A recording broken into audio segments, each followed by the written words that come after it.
Yes students, last video lecture में हमने probability का क्लासिकल डेफिनेशन देखा था और प्रोबेबिलिटी का मीनिंग जो है वो डेफिनेशन के हिसाब से समझा था कि probability of any event A is favourable outcome to the event divide by total possible outcome का जो रेशियो है उसी को हम प्रोबेबिलिटी बोलते हैं। मैथमेटिकली वही प्रोबेबिलिटी है।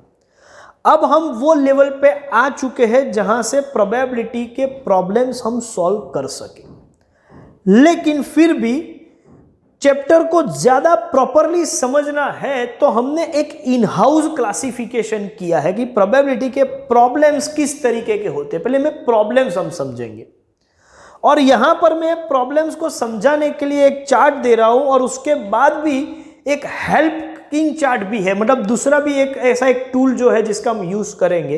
तो वो दो चार्ट आप अपनी नोटबुक में भी लिख लीजिएगा जो मैं यहां पर ड्रॉ करने वाला हूं। इससे क्या होगा कि आप प्रॉब्लम को बिल्कुल आसानी से समझ पाओगे और क्लासिफिकेशन पहले से मालूम होगा तो कहां से शुरू करना है और कहां तक जाना है वो क्लियर हो जाएगा। तो प्रोबेबिलिटी के प्रॉब्लम्स शुरू करने से पहले हम देख रहे कि प्रॉब्लम्स कितने टाइप्स के होते हैं।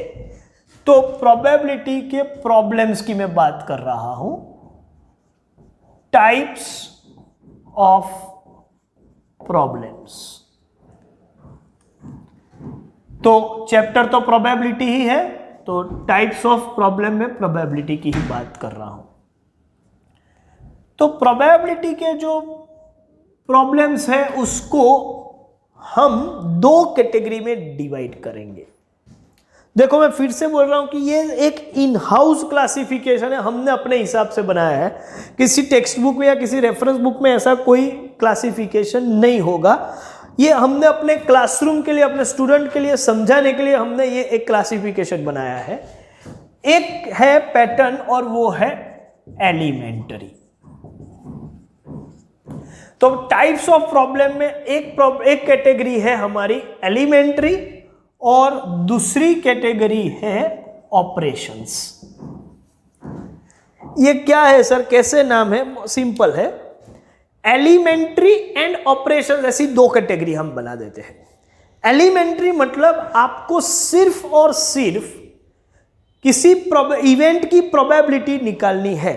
इवेंट होगी और उसकी प्रोबेबिलिटी, जैसे कि कार्ड ड्रॉ कर रहे हैं तो इसमें रेड कलर का कार्ड हो, उसकी क्या प्रोबेबिलिटी, तो एक इवेंट है जिसकी हम प्रोबेबिलिटी निकालते हैं, उसको मैं बोलता हूं एलिमेंट्री। ऐसी कैटेगरी एलिमेंट्री प्रॉब्लम का मतलब ये हुआ कि आप हर इवेंट जो है उसकी इंडिविजुअल इवेंट की प्रोबेबिलिटी निकालते हो। और ऑपरेशंस में क्या होता है, इससे थोड़ा एक स्टेप आगे बढ़ेंगे कि सपोज एलिमेंट्री में आपने किसी इवेंट ए की प्रोबेबिलिटी निकाली है, लाइक पी ऑफ ए, फिर पी ऑफ बी। तो ऐसी दो तीन इवेंट है या दो इवेंट है जिसकी आपने प्रोबेबिलिटी निकाल के रखी है। Finding probability of A and B, probability of A, probability of B, वो एलिमेंट्री है। लेकिन इसके बाद ये दो प्रोबेबिलिटी का एडिशन या मल्टीप्लिकेशन करो तो वो ऑपरेशंस हो जाएगा। ठीक है, तो एलिमेंट्री प्रोबेबिलिटी में सिर्फ इवेंट की प्रोबेबिलिटी निकालते हैं और ऑपरेशंस में जो इवेंट की हमने प्रोबेबिलिटी निकाली हुई है या रेडीमेड अवेलेबल है तो उनका एडिशनल परफॉर्मेंस, एडिशनल ऑपरेशंस, मतलब या तो वो दो प्रोबेबिलिटी का एडिशन करो या फिर दो प्रोबेबिलिटी का मल्टीप्लिकेशन करो। तो ऑपरेशंस में दो ऑपरेशंस हैं, एडिशन एंड मल्टीप्लिकेशन, और एलिमेंट्री और ऑपरेशंस। इससे आगे कोई प्रोबेबिलिटी का पॉइंट है नहीं। तो प्रॉब्लम यही होंगे, या तो प्रॉब्लम एलिमेंट्री का होगा या तो ऑपरेशंस का होगा, या दोनों कंबाइन करके भी क्वेश्चन हो सकते हैं। अच्छा, अभी मैं डिस्कस करूंगा एलिमेंट्री। ऑपरेशंस में दो ही ऑपरेशन हमको पढ़ने हैं, या तो एडिशन करना होगा या तो मल्टीप्लिकेशन करना होगा। ठीक है, एडिशन और मल्टीप्लिकेशन के बारे में बाद में देखेंगे, पहले काम करेंगे एलिमेंट्री में। तो एलिमेंट्री वाले जो प्रॉब्लम्स है उसमें चार कैटेगरी आएगी। एलिमेंट्री के प्रॉब्लम्स भी 4 कैटेगरी वाले होंगे। या तो प्रॉब्लम कॉइन्स का होगा, या तो प्रॉब्लम डाइस का होगा, या तो सिलेक्शन का होगा,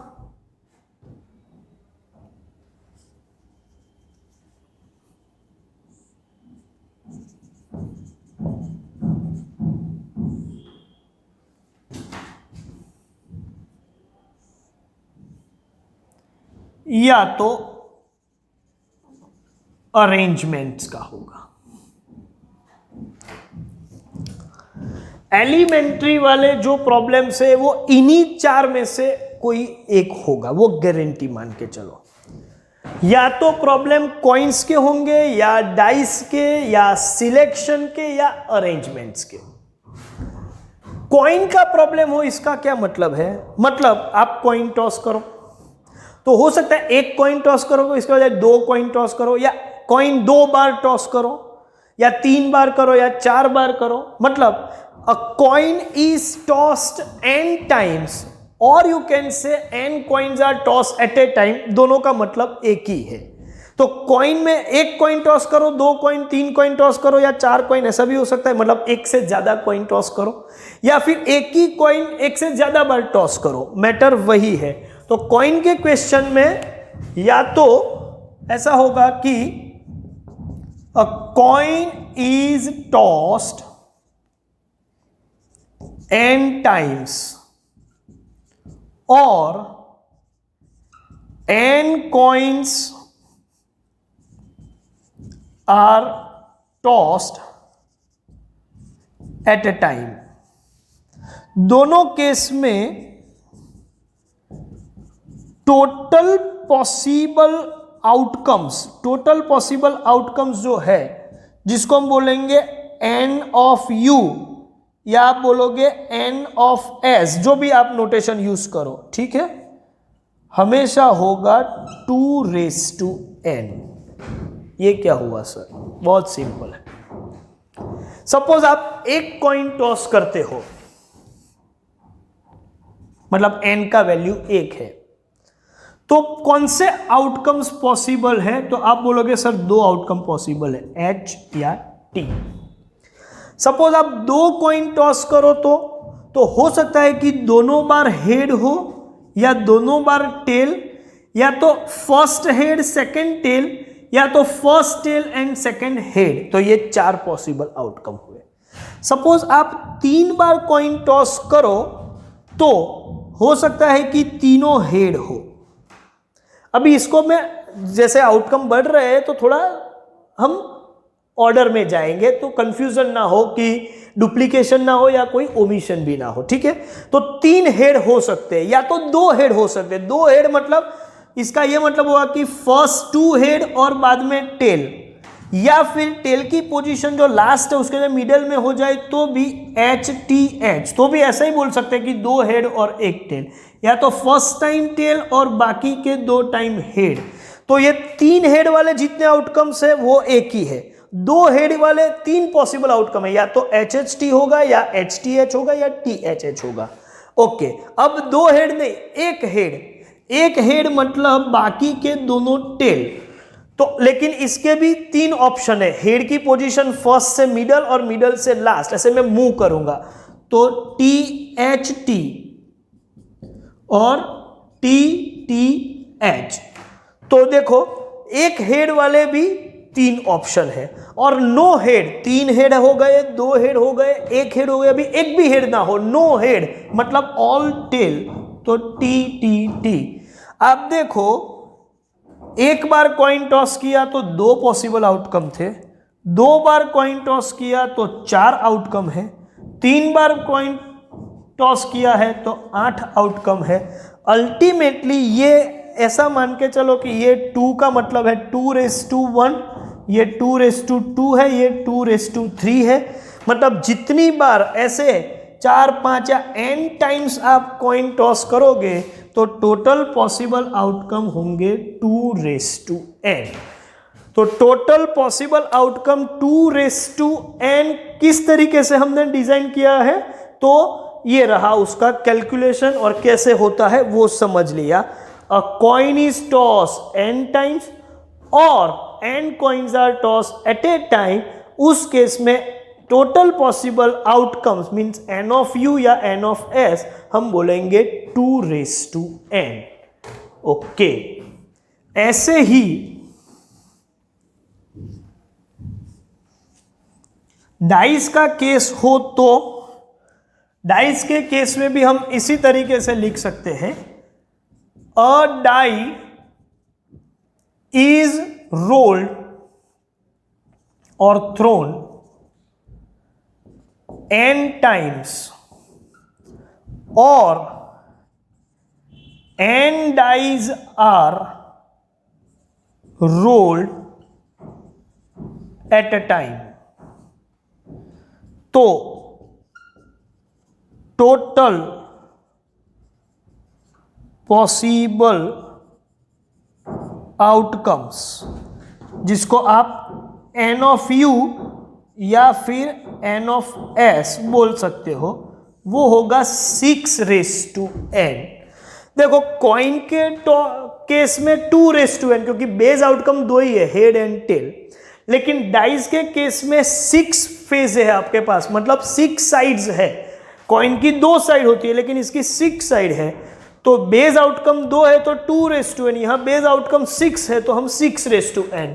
तो डाइस के केस में टोटल पॉसिबल आउटकम होगा 6n। ओके, अब आते हैं सिलेक्शन पर। अब इसका डिस्कशन करने की जरूरत नहीं है, क्यों ये 6n है समझ में आ गया। सिलेक्शन का ये मतलब है कि if out of n items items are selected, तो टोटल पॉसिबल आउटकम्स मतलब कितनी तरीके से हम सिलेक्ट कर सकते हैं, total possible ways of selection या टोटल पॉसिबल आउटकम्स, जिसको आप n ऑफ u या n ऑफ s जो भी लिख सकते हैं, विल बी NCR, कॉम्बिनेशन होगा।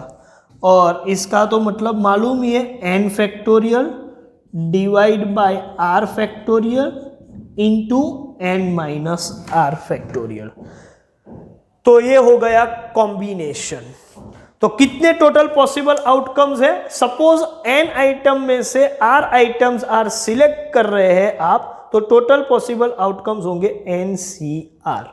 लेकिन ये कब होगा, जब आप सिलेक्शन विदाउट रिप्लेसमेंट कर रहे हैं। विथ रिप्लेसमेंट करेंगे तो वो आएगा n⁻r, लेकिन वो हम अलग से इसका नोट लिखेंगे क्योंकि हमारे सभी क्वेश्चन इसी पैटर्न पे आने वाले हैं, तो हम चार्ट में इसी को लिखेंगे। लेकिन ये याद रखेंगे कि कभी कभी विथ रिप्लेसमेंट हो तो टोटल पॉसिबल आउटकम n⁻r हो जाते हैं, ठीक है, ये विदाउट रिप्लेसमेंट के लिए है। और अरेंजमेंट हो तो हम बोल सकते हैं कि out of n items r items are arranged in a row,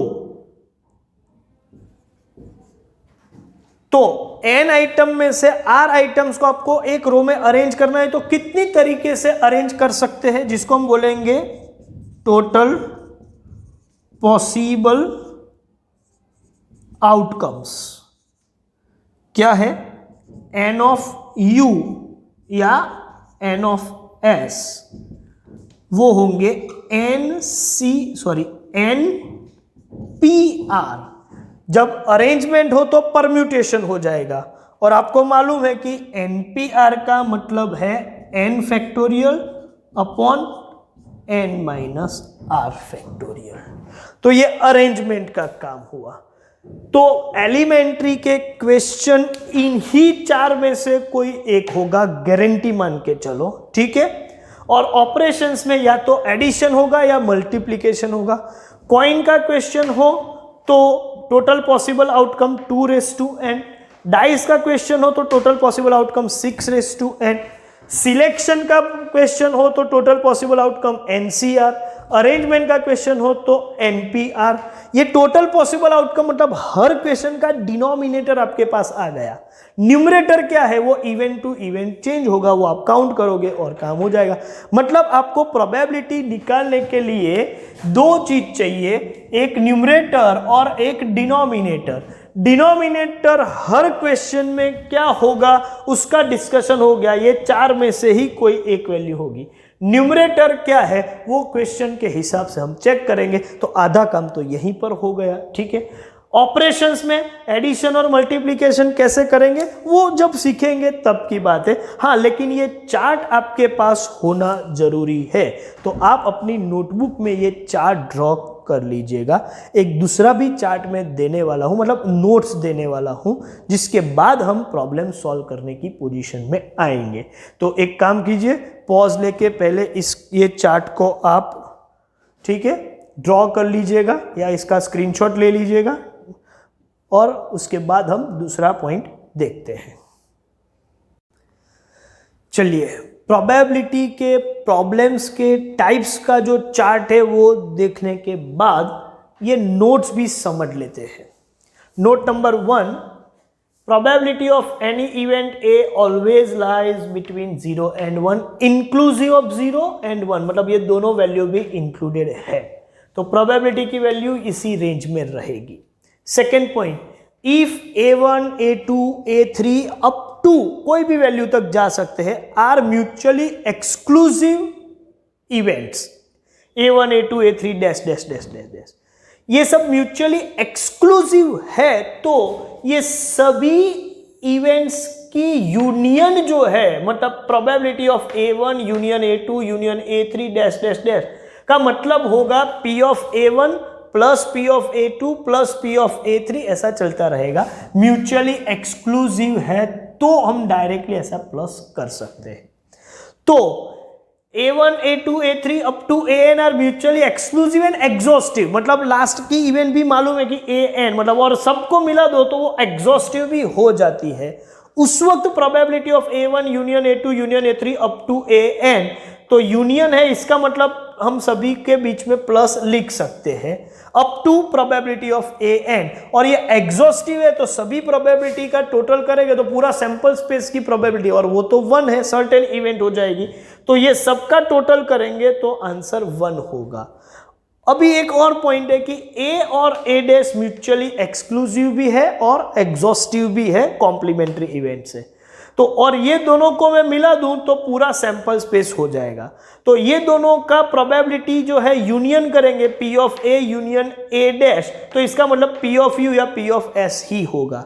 लेकिन ये म्यूचुअली एक्सक्लूसिव और एग्जॉस्टिव होने की वजह से P of A plus P of A dash equals to, और एग्जॉस्टिव तो 1 होगा, मतलब P ऑफ U या P ऑफ S का वैल्यू सर्टेन इवेंट तो 1 हो जाएगा।